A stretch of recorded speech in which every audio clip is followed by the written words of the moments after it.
Well, I wrote Chile Con Carne when I was in my 20s. I started writing it shortly after I graduated from theater school, and theater school, for me, as it is for everybody, was a very intense experience.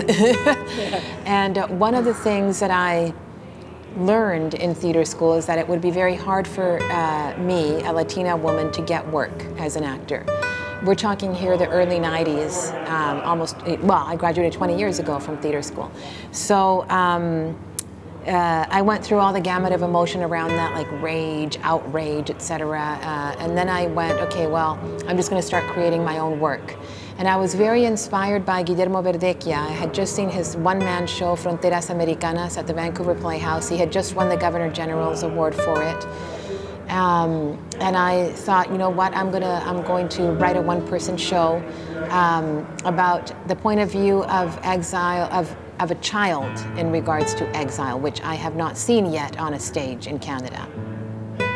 Our parents' generation had always spoken about how it had been easy for us, the children, that we had not suffered the way that they had suffered because we had just arrived in Canada, learned English, become completely assimilated to mainstream Canadian culture, and that it had been easy for us, not like it had been for them.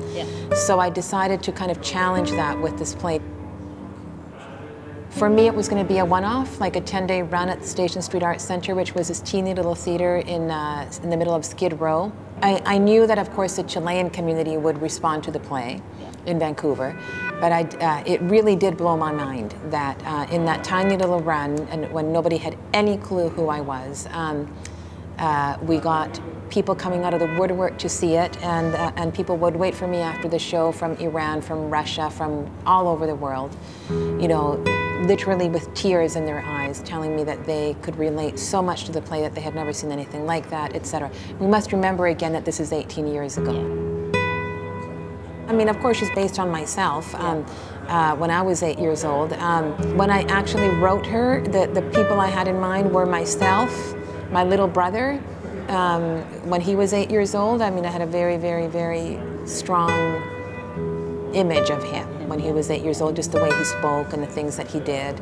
And then I think it was also my sister. I have been asked the question of why the Chilean stories or why the Latino stories. My only response to that would be, well, you know, do you ask Alice Munro why she only writes about white people? The other night, a Chilean guy openly at a talkback said, you know, my father was tortured in Chile. I think people realize or not, I don't know, but how big that is for somebody to say that in public when it's usually met with disbelief, right? Where people still think you're either exaggerating or making it up or it can't be. So the fact that even he would do that. All of this tells me that these stories do need to continually be told. It's the 40th anniversary of the coup in Chile, and we still have the Constitution, Pinochet's Constitution in place. You know, Pinochet himself was never tried for crimes against humanity, right? And as you know, there's a big movement now in Chile between the students and you know, the Mapuches, who have always fought for their rights, right?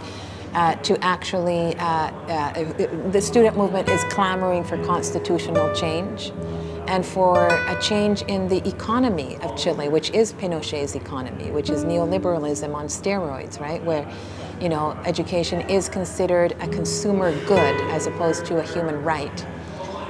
So I think that, unfortunately, all of these themes that are present in all of the plays, Chile Con Carne or Blue Box or The Refugee Hotel, continue to be very timely. And not only in Chile, also in Canada, you know, with the I Don't Know More movement, with the Occupy movement, with the student movement in Quebec. I think it's very timely.